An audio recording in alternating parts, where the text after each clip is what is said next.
네, 오늘은 누가복음 5장 12절부터 26절까지 하나님의 말씀 나누겠습니다.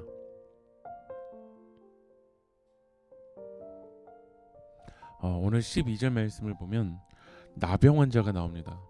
나병 환자가 예수님 앞에 나와서 예수님, 나를 깨끗하게 해주실 수 있습니까? 라고 물어봅니다. 나병에 걸린 사람은 다른 사람과 접촉이 금지되고 가정과 사회를 떠나서 격리되고 소외된 삶을 살아야 됐습니다. 예를 들면 코로나 바이러스 가운데 있는 사람들은 다른 사람과 접촉 금지되고 가정과 사회를 떠나서 격리돼야 되는 것처럼 나병 환자도 그런 삶을 살아갔습니다. 누구도 그 나병 환자에게 나아가지 않는 거죠. 그런데 예수님은 그에게 나아가시는 거야. 13절 읽어보면 예수께서 손을 내밀어 그에게 대시며 이르시되 내가 원하노니 깨끗함을 받으라 하신대 나병이 곧 떠나가니라. 누구도 그에게 나아가지 않지만 예수님은 손을 대서 나병 환자를 만져주세요. 때로는 여러분들의 연약함 때문에 사람들이 여러분들을 떠나가려고 하고 여러분과 함께하지 않으려고 합니까? 그러나 예수님은 우리의 연약함을 뛰어넘어 우리를 만져주시고 우리를 붙잡아 주시고 우리를 일으켜 주실 줄 믿습니다. 오늘 그 예수님의 손에 붙들림 받는 여러분들이 되길 소망합니다. 이 예수님을 통해서 나병 환자가 고침을 받자 15절을 보면 예수의 소문이 더욱 퍼짐에 수많은 무리가 말씀도 듣고 자기 병도 고침을 받고자 하여 모여오되.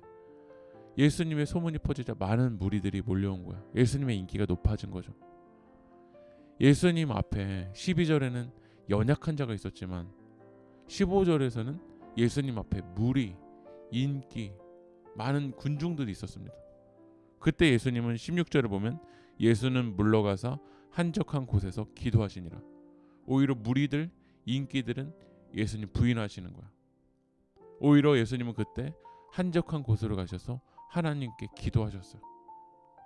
저는 우리 세계교회가 연약한 자는 붙잡아주고 주님의 사랑을 흘려보내고 욕망과 욕심 속에서는 물러가는 그런 아름다운 균형 있는 사람들이 되길 소망합니다.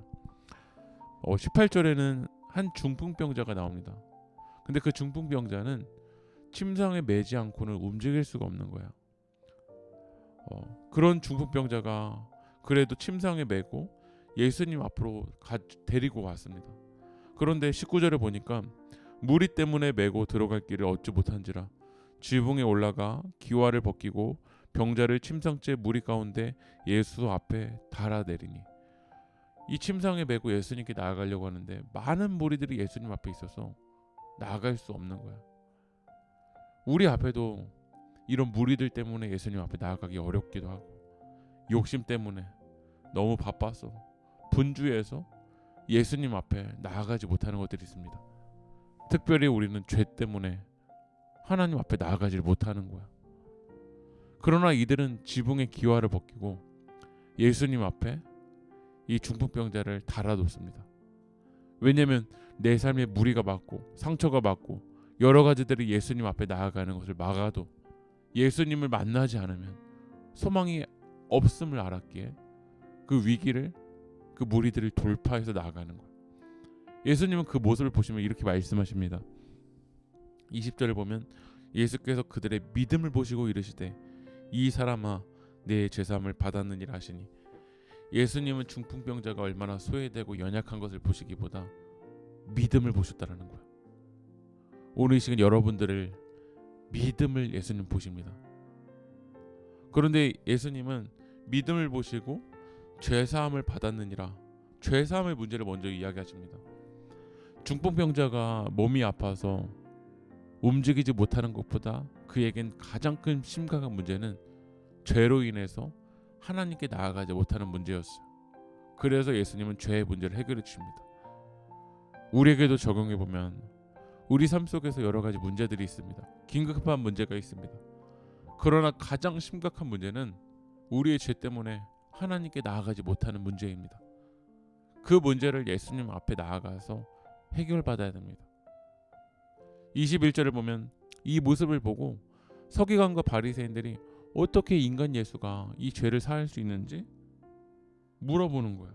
그 마음을 왜 그런 생각들을 가지고 있는 거죠. 예수님이 죄의 문제를 해결해 줄 수 있는 건 누가복음 4장에서 귀신들이 고백했던 것처럼 예수님은 하나님의 거룩한 자이기 때문에 그래요. 예수님은 하나님의 아들이기 때문에 죄를 사하실 수 있는 능력이 예수 그리스도에게 있는 줄 믿습니다. 그리고 예수님은 이 죄의 문제를 해결하기 위해서 십자가에서 죽으셨어요. 십자가에 죽으실 때 휘장이 찢어진 줄 믿습니다. 하나님의 아들 예수 그리스도가 우리를 만져주셔야 됩니다. 예수 없이는 소망이 없습니다. 죄의 문제를 그대로 내버려 두고는 하나님께 나아갈 수 있는 길이 없습니다.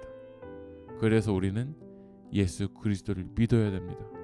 오늘도 예수 그리스도를 통해서 믿음으로 승리하는 여러분들이 되길 주님의 이름으로 축복합니다. 기도하겠습니다. 하나님과 사람 사이에, 사람과 사람 사이에 있었던 소외를 예수님 없애주셔서 감사합니다. 오늘도 그 예수 그리스도의 사랑으로 연약한 자를 붙잡아주고, 그리고 무리와 인기와 욕심은 물러가는 아름다운 균형을 이루는 믿음의 백성들 되게 도와주시옵시고, 죄의 문제들이 있다라면 예수님의 십자가 앞에 내려놓고 예수님의 보혈의 피로 용서함 받는 우리 하나님의 자녀들 될 수 있도록 성령님 인도하여 주시옵소서. 예수님의 이름으로 기도합니다. 아멘.